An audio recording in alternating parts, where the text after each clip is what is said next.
Hello, welcome to Boats and Engines. I think in this episode we're going to start off by trying to get it running.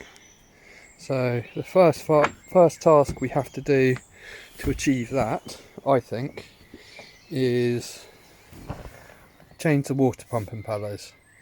I don't know if they've already been removed for winterizing, because I have a couple of these out of a boat. They actually feel absolutely fine. They've got almost zero wear on them, but for the sake of what they cost, I've just got a new pair to stick in. I have came off a boat and I found it for myself, the owner's manual for the engines, and it's incredibly inclusive. It goes right down to setting up like valve clearances and stuff, which is nice. And so it shows you how to change the water pump there. I love this. Instead of purchase special tool 226B for £500, jam in a couple of screwdrivers, yank it out. So my method, I think it's probably got nothing in there, but getting them back in can be tricky. So what I like to do is use silicone grease just because normal grease can make rubber swell, and to clamp down the vanes of the impeller with a couple of cable ties, get it halfway in, cut the cable ties, then get it all the way in. In theory, in practice it's usually a bit of a struggle, and they're right at the back of the engines. So I'll show you where they are. Excuse me, I'm just trying to do this one-handed,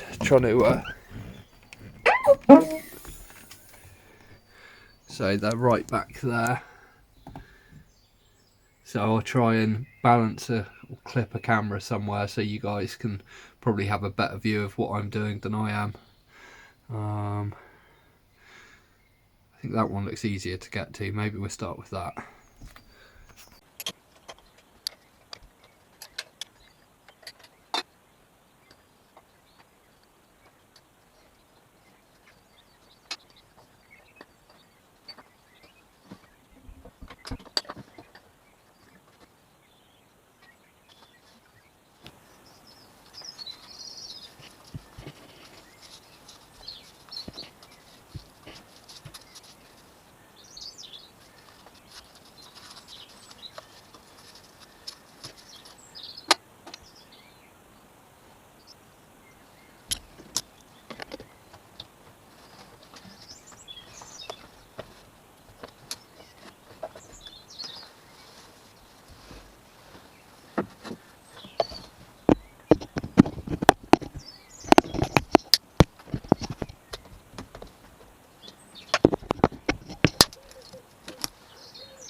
So that's the first one in on the port engine. I don't know how well that filming came out. Either you saw a little sped up video of me changing the pump. It was actually quite straightforward considering I was doing it blind. So yeah, hopefully you saw me do that, but in any case I won't film the second one because it'll be exactly the same. I've topped off the coolant in each engine, so now we're just I've got 25 litres, that's 5 gallons of fresh petrol and some octane booster. So first thing I'm going to do is just top that up. I think there probably is some petrol in here, but it was non-ethanol. So it's 5 or 6 years old, it's a bit of a risk. This carburettor system is slightly unusual in that it appears to have a supply and a return. So my thinking is any skanky petrol in the line will get pumped and diluted back into the fuel tank. Same with the carburettor. I don't know if it's got like a float bowl and what do you call it, needle and seat, or if it's just some sort of bypass valve or something. Who knows? But yeah, we're just gonna put some fuel in, crank it and see what happens. I suspect we might have to pay some attention to the points, and I suspect we may have to pay some attention to the carburettors, but I'm just going to see what doing the bare minimum will get us. So let's top up some fuel and obviously get some water hooked up to the outdrives and see what actually happens.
So this is a setup I've got for supplying fresh water.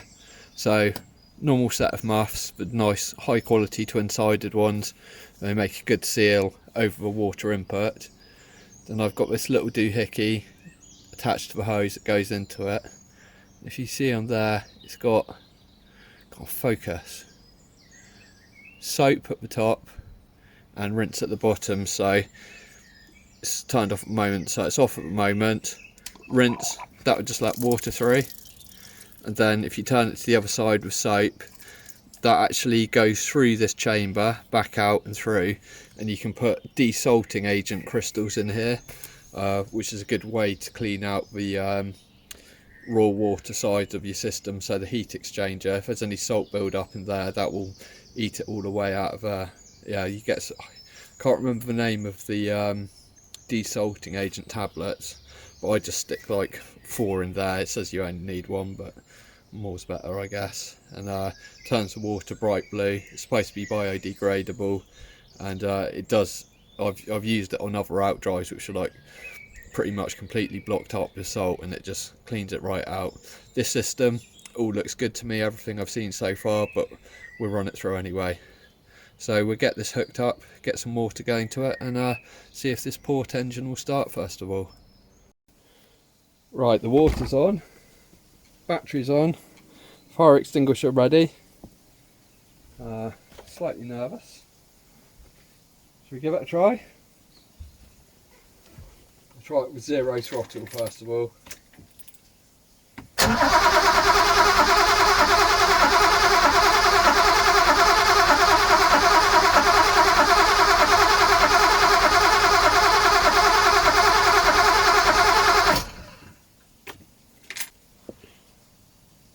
Right, I think we're going to have to check for spark.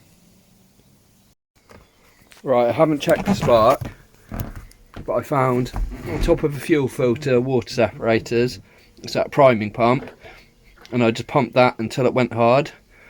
I could hear petrol-y noises in here, so let's try that once more, see what happens. There you go, you're sat on a tripod now. All right.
Awesome. Let's try the other engine. I'll move the water over.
Awesome.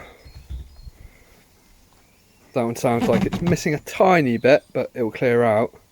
Certainly very smooth on tick over. Nice. Right. Wow. That's amazing. I wasn't expecting it to be that good. I think that's an amazing place to end the video. So please subscribe to the channel. Thanks for watching and hanging out with me today. Yeah, see you later see you next time, guys. Bye bye. Yes. Just a cheeky flip. Go on then.